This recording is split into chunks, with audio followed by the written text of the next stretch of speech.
Buenas noches con todos los presentes. En esta ocasión, mi grupo y mi persona nos tocaron exponer sobre las medidas de coerción real número 2. Bien, hablaré sobre la definición. Las medidas de coerción real son de naturaleza patrimonial. La finalidad de estas es asegurar el futuro cumplimiento de las responsabilidades civiles derivadas de la comisión del hecho punible y de las penas pecuniarias y las consecuencias accesorias. Es decir, si las responsabilidades pecuniarias que, en definitiva, pueden declararse procedentes. Desde esta perspectiva y los derechos en conflicto, lo que buscan es evitar que el proceso y la garantía de defensa procesal se transformen en herramientas destinadas a proteger al visible vulnerador de los derechos ajenos. En consecuencia, persiguen satisfacer la eficacia de la consecuencia jurídico-económico de sentencias y de procesos. Bien, hablaré sobre la clase de identificación. Como punto número 1 es la clasificación. A. Medidas reales penales. Su objetivo, pronunciamiento de naturaleza penal y procesal penal de la sentencia y que poseen un contenido patrimonial, ya sea de multa, decomiso, pagos de costas. B. Medidas reales civiles. Aquí son propias del proceso civil acumulado. Tienden a asegurar la ejecución de los pronunciamientos de naturaleza civil y contenido patrimonial y de sentencia que se dicte retribución, reparación e indemnización. El 2 es identificación. El Código Procesal Penal identifica las siguientes medidas de coerción real, que son 6 puntos. El primero es inhibición, 2, embargo. El primero y el segundo acá inmovilizan bienes del patrimonio del imputado o responsable civil. 3, secuestro conservativo. 4, incautación. 5, medidas anticipativas. Y como último, 6, medidas preventivas contra las personas jurídicas. Son anticipadas en su esencia. Bien, presupuestos materiales. Fumus delicti commisi. Fumus delado debe referirse a un delito que haya ocasionado un daño o perjuicio material o moral y exige que los indicios evidencien una relación de causalidad con el sujeto contra el que se adoptan, impuesto o tercero civil. No es necesaria una acreditación específica cuando se dicta sentencia condenatoria, aun cuando fuera impugnado. El segundo es periculum libertatis. Este es el riesgo de retrasar los procedimientos. Ello consiste en el riesgo de menoscabar la eficacia de la tutela jurisdiccional. Buscaba en el juicio de la sentencia. La probabilidad tangible de que es el curso del proceso se presente en situaciones que impidan o impidan la efectividad del proceso civil, que puede incluir sanciones penales, ya sea el riesgo de fracaso. Desde el punto de vista del riesgo, es fundamental comprobar el monto del daño causado por el delito cometido por el imputado. Ya, el último, que es el procedimiento. La primera fase del procedimiento de coerción real es la solicitud escrita de la medida, que consagra de este modo el principio de rogación de parte de procesal legitimada. Ministerio Público y Actor Civil. Acuerdo plenario número 07-2021. Rige el artículo 610, Código Procesal Penal. La segunda fase del procedimiento es la determinación de la decisión del trámite, con o sin traslado al afectado, imputado o responsable civil. La regla general para la imposición de las medidas de coerción real, guiada siempre por el principio de rogación de las partes procesales, legitimada solicitud de medida coercitiva. Es el previo traslado de las partes, en especial en la parte afectada por el término de 3 días. Artículo 315, número 2, Código Procesal Penal. En la tercera fase del procedimiento, una vez que el juez sin demoras valoró la justificación del trámite a imprimir, y si decide hacerlo, inaudita parte, consiste en el análisis de los fundamentos de la petición, en el fondo de la comprobación. Los afectados, el auto superior se pronunciará el mismo día de la vista o dentro de 48 horas de realizada. La cuarta fase, como último, del procedimiento es la ejecución de las medidas de coerción. Tienen como notas distintivas que se ejecutan de oficio y será inmediato.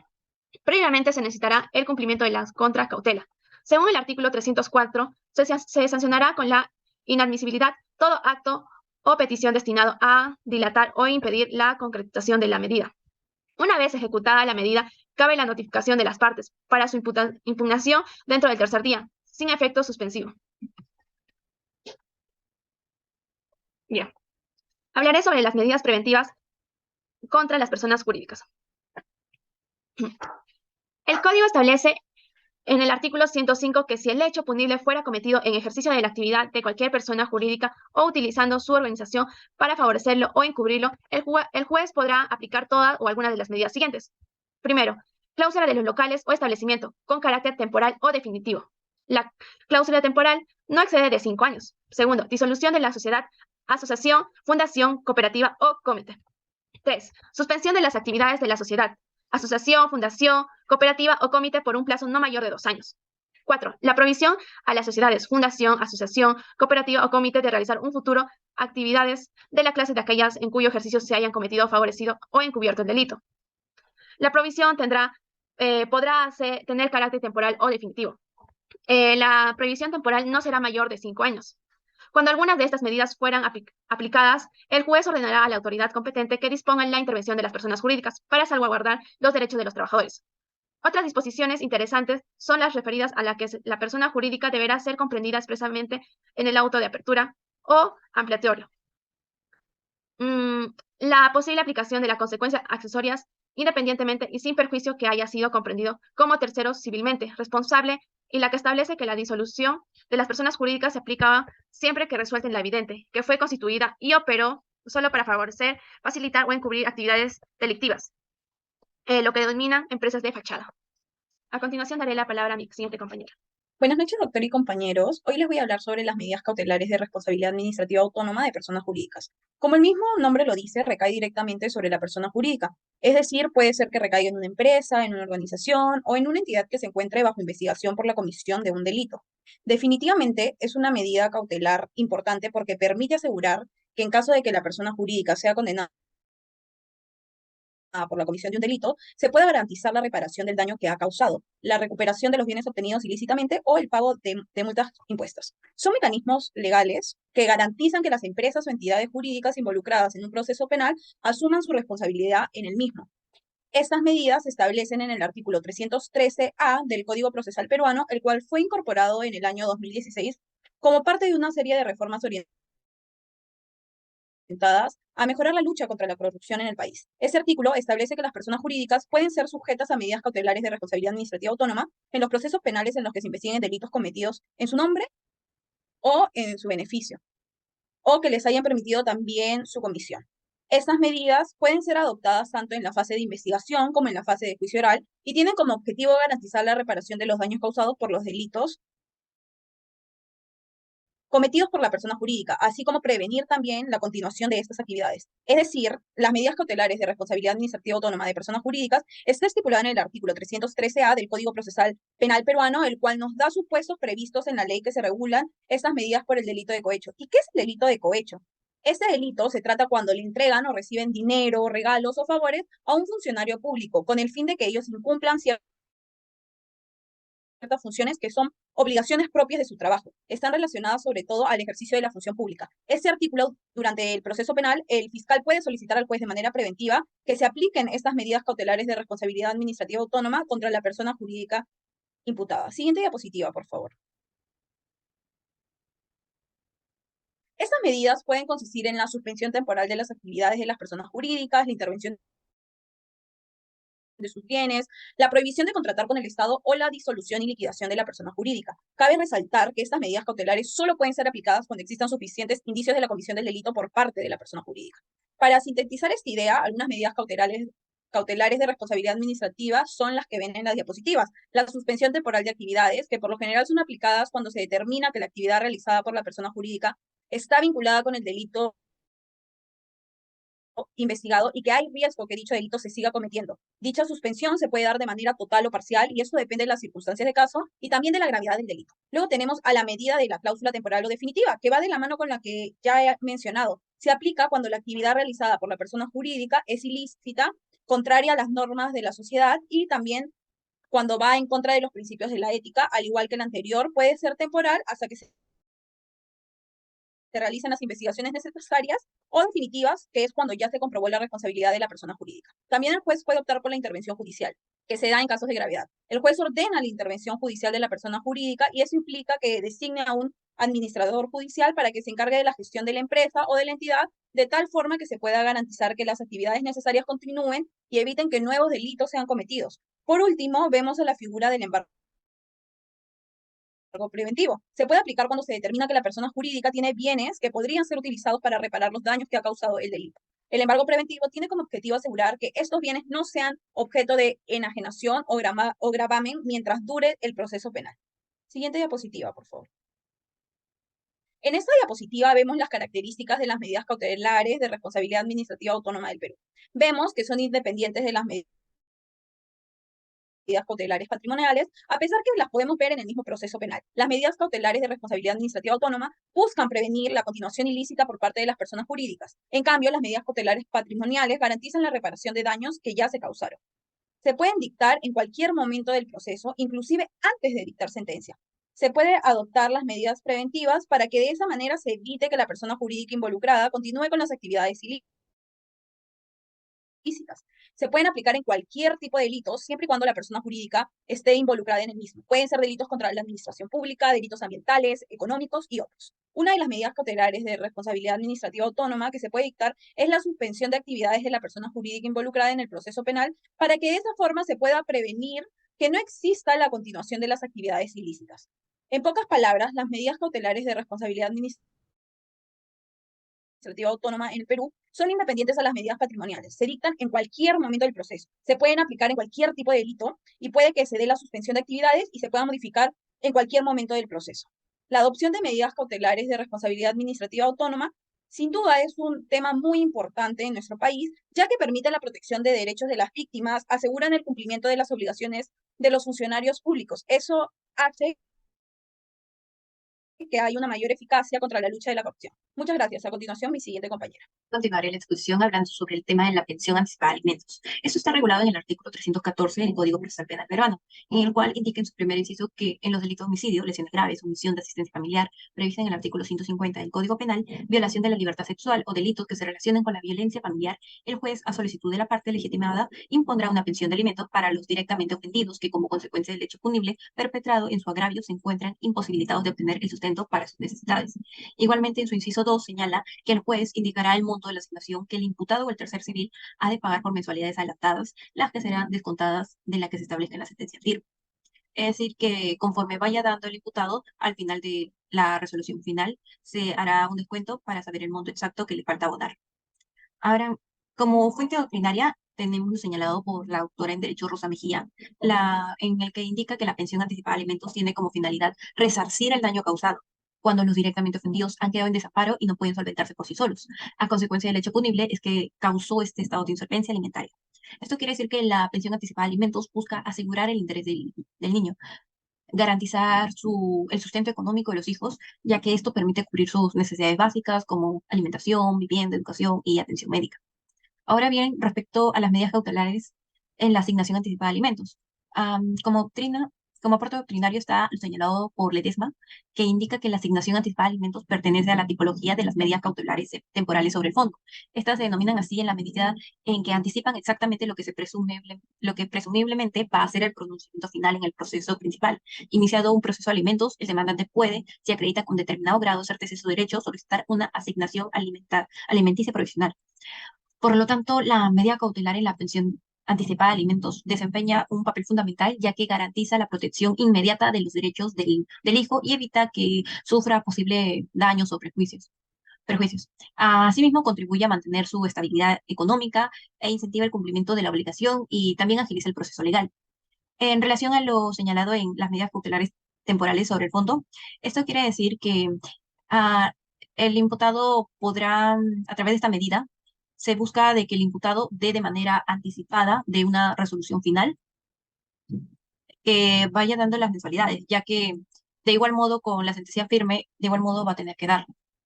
Así que se busca acá que el menor sufra el menor daño posible, ya que necesita cubrir sus necesidades básicas. También los legitimados para solicitar pensión anticipada de alimentos son el Ministerio Público, el actor civil y los directamente ofendidos.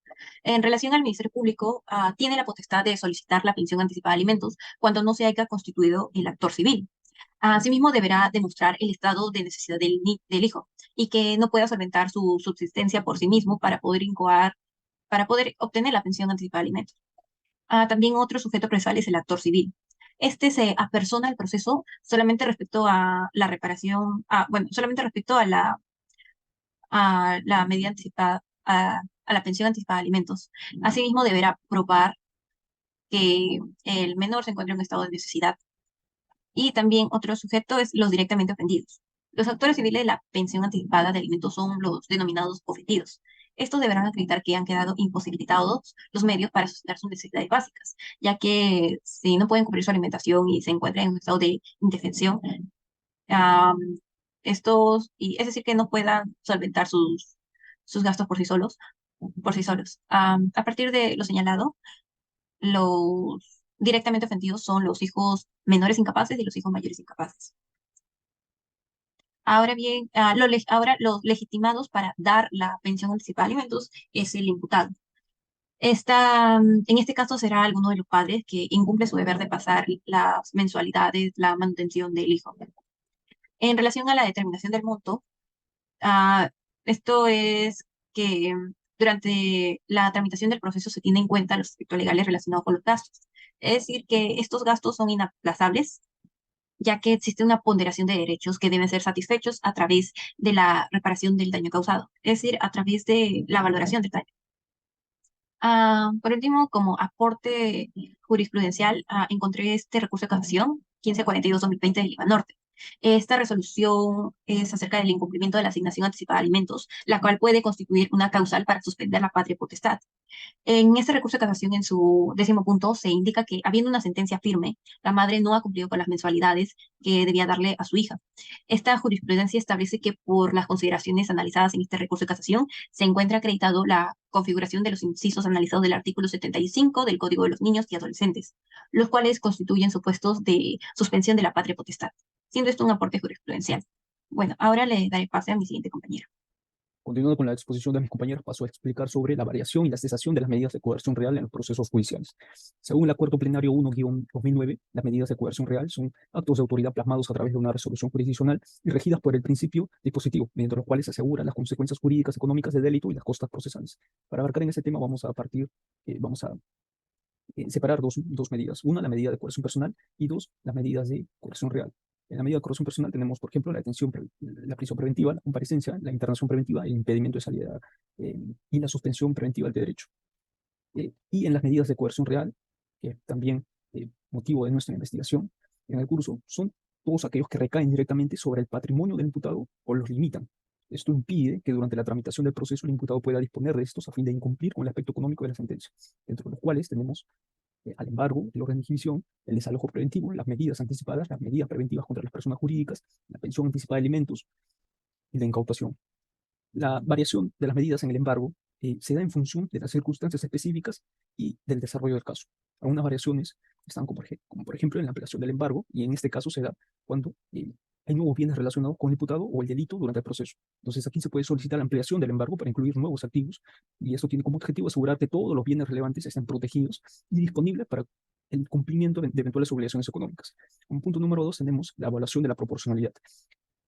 Esto se da sobre la imposición del embargo como medida de coerción real. El juez debe evaluar la proporcionalidad de la medida. Implica considerar la gravedad del delito, los antecedentes del imputado, el riesgo de fuga y la existencia de peligro de obstaculización a la justicia, entre otros elementos relevantes. También tenemos el embargo como alternativa de prisión preventiva. En ciertos casos, el embargo puede ser utilizado como una alternativa de prisión preventiva, donde se retienen los bienes del imputado como forma de asegurar su presencia en el proceso.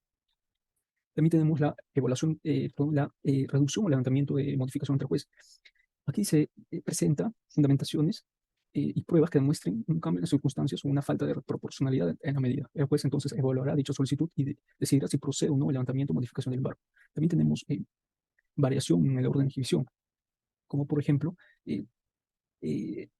es una medida importante en los procesos penales para garantizar la efectividad de una futura sentencia económica, y su variación, ya sea mediante la ampliación, reducción o modificación, se realiza a través de las resoluciones judiciales que consideran los fundamentos legales, las pruebas presentadas y respetan los derechos y garantías del imputado y las demás partes involucradas. También tenemos variación en la medida de incautación. Aquí, como sabemos, esta medida implica tomar la posesión y retención de determinados bienes por parte de las autoridades competentes como consecuencia de un proceso penal. La finalidad de esta medida es asegurar que los bienes relacionados con el delito queden bajo custodia y no puedan ser utilizadas indebidamente, ya sea para evitar el cumplimiento de las obligaciones derivadas en el proceso o para perjudicar la investigación. Tenemos aquí en el acuerdo plenario número 5, 2010, fundamento jurídico número 15, estipula que el afectado por la medida de incautación tiene dos opciones como condición interviniente accesoria. Uno, la de interponer un recurso de apelación, y dos, la de solicitar un reexamen de la medida. Justamente en el reexamen de la medida que nos vamos a la casación 1595-2018, en el cual se habla sobre los requisitos de este examen de incautación, entre los cuales hablan de 5 requisitos, pero el más importante está en el punto número 5, el cual dice: no se impondrá un decomiso cuando se trata de una adquisición de una buena fe de un sujeto o titular no responsable del delito y conforme a la legalidad vigente. Sí, lo aceptó el artículo 319, literal B del Código Procesal Penal y se desarrolló en el Acuerdo Plenario 5 de 2010, se acota 116. También tenemos para eso unas medidas preventivas, eh, y, los cuales se pueden ser ampliadas o reducidas o modificadas durante la etapa de investigación. Aquí las medidas preventivas se basan en presentación de nuevos elementos de prueba que respalden una mayor responsabilidad penal de la entidad. Por otro lado, la reducción o levantamiento de las medidas puede ocurrir si se demuestra la falta de responsabilidad penal de una disminución de esta, y el juez tiene la facultad de modificar las condiciones de estas medidas para ajustarlas a las circunstancias del caso. Estas decisiones se toman considerando los elementos presentados y respetando los derechos y garantías de la persona jurídica involucrada. El objetivo es garantizar el cumplimiento de las obligaciones legales y responsabilidades penales de la entidad. Ahora vamos a pasar a la cesación de estas medidas, que trata sobre la posibilidad de ponerle fin a una medida de privación de libertad o restricción sobre los bienes interpuestos previamente a un imputado. Y esta cesación puede aplicarse en diferentes medidas, como el embargo, la inhibición de la disposición, las medidas preventivas contra las personas jurídicas y la incautación de los bienes. En el caso del embargo, la cesación implica el levantamiento de la restricción sobre los bienes o activos embargados, y para solicitar se debe presentar una solicitud fundamentada ante el juez, quien decidirá si es aprobada esta solicitud. En cuanto a la inhibición, en cuanto a las medidas preventivas contra las personas jurídicas y en cuanto a la incautación, tiene el mismo formato sobre presentar eh, una solicitud de cesación debidamente fundamentada, y esta va a ser evaluada por el juez. Va a considerar los aspectos como los cambios de circunstancias y la proporcionalidad de la medida, entre otros, para dar su decisión, si es aprobada o no. En resumen, podemos decir entonces que la cesación de las medidas de coerción real en el proceso penal peruano requiere de una solicitud fundamentada para la evaluación previa del juez, para la consideración del cambio de circunstancias. Se va a evaluar la proporcionalidad de la medida, se va a evaluar la protección de los derechos fundamentales, y cada solicitud de cesación será examinada de manera individual por el juez, tomando en cuenta los aspectos específicos en cada caso. Sin nada más que decir, doy pase a mi compañera para que explique su respuesta. Buenas noches, doctor. Hoy les hablaré sobre el trámite y recurso de las medidas de coerción real. Como ya hemos visto en la exposición anterior de mi compañera, las medidas de coerción consisten en limitaciones que se imponen o adoptan durante el proceso penal con el objetivo de garantizar la efectiva aplicación de la ley en un caso específico. Por eso, nosotros sabemos que el proceso penal y los trámites y recursos relacionados con estas medidas pueden variar dependiendo del país y del sistema judicial en el que se lleve a cabo. En muchos países, las medidas coercitivas reales se adoptan a través de la prisión preventiva, la cual esta es una medida cautelar que permite la privación de libertad del imputado durante el proceso penal. Para poder interponer la prisión preventiva, debe existir un peligro de fuga del imputado o un riesgo de obstaculización del proceso. Por lo tanto, es recomendable consultar la legislación y la jurisprudencia aplicable en cada caso. Pueden ser dictadas por un juez o un tribunal, en casos en los que se considere que existe un riesgo de fuga, de destrucción de pruebas o de continuidad del delito. El trámite para dictar una medida de coerción real se puede comenzar con la solicitud de la Fiscalía que presente al juez los argumentos que justifican la necesidad de la medida. El juez tiene la responsabilidad de analizar si existen suficientes razones para privar la libertad de las personas y si dicha medida es necesaria y equitativa en relación al delito del imputado. El proceso para solicitar esta medida de coerción real generalmente comienza con una solicitud presentada por el fiscal ante el juez competente. Este juez competente es responsable de evaluar la pertinencia de la medida de coerción real solicitada por el fiscal o el juez. Si considera que es necesaria, emitirá una resolución que ordene la medida de coerción real correspondiente. Una vez dictada esta resolución, se notificará a la persona afectada por la medida y a las autoridades encargadas de su ejecución. En caso de la persona afectada por la medida no esté de acuerdo, puede o tiene el derecho de presentar un recurso de apelación ante el superior jerárquico del juez que dictó la resolución. El recurso deberá presentarse dentro del plazo legal establecido y deberá fundamentarse adecuadamente, exponiendo las razones por las cuales se consideran que la medida es improcedente o desproporcionada. El trámite de las medidas de coerción real implica la presentación de una solicitud debidamente fundamentada por parte del fiscal o del juez. El recurso de las medidas de coerción real es la apelación, el cual se presenta el superior jerárquico del juez que dictó la resolución en la que se impuso la medida de coerción real. Siguiente diapositiva. La apelación debe ser presentada dentro del plazo legal establecido y deberá fundamentarse adecuadamente. Se considera que la medida es improcedente. Un ejemplo acá en nuestra actualidad, en el Perú, en nuestro país, la regulación del procedimiento y el recurso de las medidas de coerción real se encuentra establecida en el Código Procesal Penal. y la jurisprudencia de los tribunales. Para llevar a cabo esta solicitud de coerción real, la Fiscalía presenta los argumentos que justifican la necesidad de la medida ante el juez correspondiente. Este debe realizar una evaluación exhaustiva para determinar si existen razones suficientes para privar la libertad a la persona acusada. Asimismo, en nuestro país se encuentra disponible el recurso del habeas corpus, que puede ser empleado por la persona privada de su libertad o de cualquier persona en su nombre, con el objetivo de poder exigir su liberación inmediata. Siguiente diapositiva. Bueno, ahora sí explicaré sobre los trámites y recursos que se pueden interponer en la relación a estas medidas. Tenemos el trámite para la imposición de medidas de coerción real. Aquí el Ministerio Público, a través de la solicitud de medida de coerción, puede solicitar la imposición de medidas de coerción real. Esta solicitud debe ser presentada ante el juez competente, quien deberá realizar una audiencia para decidir si se impone la medida solicitada. El proceso de tener estas medidas implica la solicitud, la evaluación de la necesidad de restringir el derecho de la propiedad de una persona sobre sus bienes o sus derechos, ¿no? Con el fin de garantizar el cumplimiento de una medida cautelar o el pago de una posible condena durante el proceso penal. Este proceso comienza con un requerimiento presentado por el fiscal o el juez competente, en el que se exponen las razones para imponer la medida. Luego el juez las evalúa y si las considera apropiada, emite una resolución que ordena la medida de coerción real correspondiente. Durante todo este proceso, la persona afectada por la medida tiene derecho a presentar sus argumentos y pruebas en contra de la misma a través de su abogado defensor. Después emitida la resolución, el juez tiene que notificar a la persona afectada y a las autoridades encargadas de ejecutar la medida, como por ejemplo la Policía Nacional o la Superintendencia Nacional de Administración Tributaria. Sobre el recurso de apelación, si la medida de coerción real es impuesta, el imputado o su defensa pueden imponer un recurso de apelación ante el Tribunal Superior. Este recurso tiene como finalidad revisar la decisión del juez y en su caso modificarla o revocarla. Este recurso también es una herramienta legal que permite a una persona o entidad impugnar una decisión previamente tomada por el juez o una autoridad de mayor rango. Su objetivo es revisar y modificar o anular una decisión que puede contener errores, vicios o irregularidades. Cualquiera de estas partes involucradas en un proceso puede interponer un recurso de apelación, ¿no? Ya sea el demandante o el demandado. Pueden presentar también un recurso de apelación generalmente cuando se requiere que la parte interesada presente un escrito ante la autoridad judicial y dentro de un plazo específico, ¿no? Dentro del plazo establecido, como dice el nuevo Código Procesal Penal, acompañado de los argumentos y las pruebas pertinentes. Después presentado el recurso, la autoridad judicial correspondiente deberá evaluar su procedencia y así poder emitir una resolución al respecto. Siguiente diapositiva.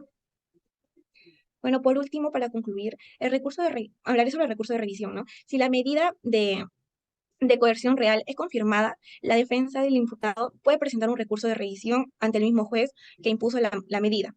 Este busca que el juez revise la medida y decida si debe ser mantenida, modificada o anulada. Este recurso es extraordinario, ya que se utiliza así para poder realizar una resolución judicial definitiva, es decir, que no es susceptible de ningún otro recurso ordinario. Se puede presentar en circunstancias excepcionales, como por ejemplo la aparición de nuevos hechos o documentos desconocidos en el momento de la sentencia, o también cuando se detectan errores en el proceso que pudieran afectar el resultado del juicio. Y este es presentado ante el mismo tribunal que dictó la resolución impugnada y debe fundamentarse en todos los hechos y documentos nuevos alegados, así como en las razones por las que se cree que la sentencia debe ser revisada. Por último, la decisión sobre el recurso de revisión es tomada por el mismo tribunal que dictó la sentencia impugnada y puede conducir a la modificación o anulación de la sentencia. Gracias. Bien, ahora hablaremos sobre la incautación. La incautación es un procedimiento que se le realiza a un objeto que será motivo de investigación, pero este es susceptible de ser devuelto. Se encuentra regulado en nuestro Código Procesal Penal desde el artículo 316 hasta el 320. Lo que nos dice aquí que la incautación es una medida que afecta directamente a la propiedad privada, que es un derecho fundamental que nosotros tenemos, que se encuentra regulado en el artículo 2, inciso 6 del Código de nuestra Constitución Política del Perú. También se menciona que en el artículo 5 del título preliminar del Código Procesal Penal, que prescribe las medidas que limitan derechos, salvo las de la Constitución, pueden dictarse solo por medio de autoridad judicial y con las garantías que sean previstas en la ley. Esta medida en concreto ve sobre los objetos que fueron vinculados al delito, así que funcionan como medios probatorios, lo que constituye en concreto es asegurar la tutela efectiva jurisdiccional. Así, lo que se busca es mantener al objeto hasta que se dicte una sentencia. En cuanto a medida, lo que presenta es una configuración jurídica dual, como medidas de búsqueda de pruebas y restricción de derechos, y como medida de coerción. Esta pues se presentan en el juicio oral para la sentencia, mientras que como en medida de coerción, lo que se busca es que no se oculten y así pueda obstaculizar la investigación. En el Código Procesal Penal del 2004, lo que se desprendía es que no existía espacio temporal en que el fiscal podía hacer uso para pedir la confirmatoria judicial de incautación inmediatamente. Y por ello es que ya en el nuevo Código Procesal Penal, era en los distintos distritos que lo malinterpretaban, que se pensaba que era cuando concluye el acto. Pero en realidad es que debe ser solicitado ya sea el mismo día o al día siguiente, máximo, mínimo, máximo. Ahora la pregunta es, ¿quiénes son los competentes en los casos de peligros procesales? En el caso de peligros procesales, a quien le compete dictarlo es al juez de investigación preparatoria con la debida motivación. Esto lo podemos encontrar regulado en el artículo 5, que es competencia judicial del Código Procesal Penal, que comprende que uno nos dice que corresponde al órgano jurisdiccional, la dirección de la etapa intermedia y especialmente del juzgamiento, así como expedir las sentencias y demás resoluciones previstas en la ley. Dos, inciso dos, que nadie puede ser sometido a pena o medida de seguridad sino por resolución del órgano jurisdiccional por la ley. La siguiente pregunta es, ¿cómo se realiza entonces la incautación en un proceso de flagrancia? Lo que se debe hacer es que cuando la policía haya intervenido a las personas, realiza la incautación de los objetos encontrados en la procedencia de dicho delito. Para ello se tiene que individualizar cada cosa que se encuentra, es decir, diferenciarlas por textura, tamaño, color, etcétera, ¿no? Para que estos puedan ser diferenciados. Todo esto se tiene que asegurar en medida que se realiza el recojo de los bienes incautados y obviamente registrarlos con todos estos detalles que diferencia a cada uno, para que así la fiscalía, terminado este registro y etiquetado que se haga por parte de la policía, pueda requerir la confirmación de la incautación. Acá nos preguntamos, ¿cómo se realiza la incautación cuando se presentan razones de peligro o urgencia en la demora? En este caso, por disposición fiscal, se podrá requerir a la policía que realice la incautación, no importando orden judicial o que se encuentre en flagrancia. Como podemos dar cuenta, esto tiene las mismas reglas que la detención de una persona, pero en el caso de la policía, que no puede realizarlo sin una orden o en caso se encuentre en flagrancia. Otra de las medidas es que el fiscal requiera la orden de incautación ante el juez de investigación preparatoria. Luego de esto, se pide ayuda a la fiscalía y en este procedimiento se tiene que entregar a los afectados, si es necesario, una copia de resolución judicial y así registrar si estos son bienes muebles e inmuebles. Nuestro Código Procesal Penal dice que existen dos formas de incautación, y estas son la instrumental y la cautelar, que van desde el artículo 218 al 223. En la incautación instrumental, que se regula en el artículo 218 del Código Procesal Penal, recae contra los bienes que constituyen el cuerpo del delito, es decir, que aparte de la persona, también el objeto por el cual recae el hecho punible. Este sería el cuerpo del delito. Otro es las cosas relacionadas con el delito o necesarias para que se esclarezca, es decir, las piezas con las que se ejecutó el delito y las piezas de convicción, para que sí estos sirvan como medios de prueba. Respecto a la incautación cautelar, se hace desde el artículo 316 del Código Procesal Penal, que son los objetos que se produjeron en el momento que se realizó la incautación del delito. También los objetos puestos en relación, o se podría decir, de medio a fin, y las cosas materiales en las que recayó el delito. Los principios que rigen son el principio de intervención indiciaria y el de proporcionalidad, porque lo que busca este caso de incautación es que no se oculte dicho bien. Y en este caso, por medio de la incautación cautelar respecto a estos bienes que son relacionados con el delito y que si este no es responsable penalmente, lo que se requiere para que se dé la incautación es que el tercero afectado sea de mala fe. Existe una jurisprudencia que nos comenta que si un vehículo es incautado por estar en contrabando, por ejemplo, pero no fue acreditado de manera correcta a nivel judicial, no puede ser devuelto, así lo solicite, ya que sería como un mandato de legalidad hacia un acto que contraviene al derecho. Sería como una manta para ocultar la ilegalidad que existe. Ahora, la incautación muchas veces es confundida con la recepción y el hallazgo. Es por eso que muchos autores han realizado diversos conceptos en relación a las similitudes y diferencias. Uno de ellos es Almonsor, que nos comenta que las similitudes que existen entre estas son que en todos los objetos encontrados deben ser diferenciados, individualizados, diferenciados, cada uno, así como vimos en el color, textura, todo eso, para que luego puedan ser probados si tienen relación con el hecho delictivo. Además que estos también, en todos estos, se recolectan para los estudios criminales y requieren pues la cadena de custodia, ¿no? En cuanto a las diferencias entre estos, es que en la incautación sí se requiere la confirmatoria jurídica, mientras que en el hallazgo y la recepción, la confirmatoria jurídica no importa. Bien, como conclusión de todos los temas de medidas de coerción real que hemos visto en este grupo, es que estos son actos, como podemos ver, de autoridad, que, que están definidos por un principio que es el principio dispositivo, y que lo que se busca con todo esto es asegurar las consecuencias jurídicas y económicas, y así su resultado legal de, acumulativo durante los procesos penales y civiles. En este caso, eh, como sabemos, en estos conflictos lo que se busca es que la defensa procesal y las garantías se conviertan en herramientas de los infractores manifiestos destinados a proteger a los derechos de los demás. Gracias.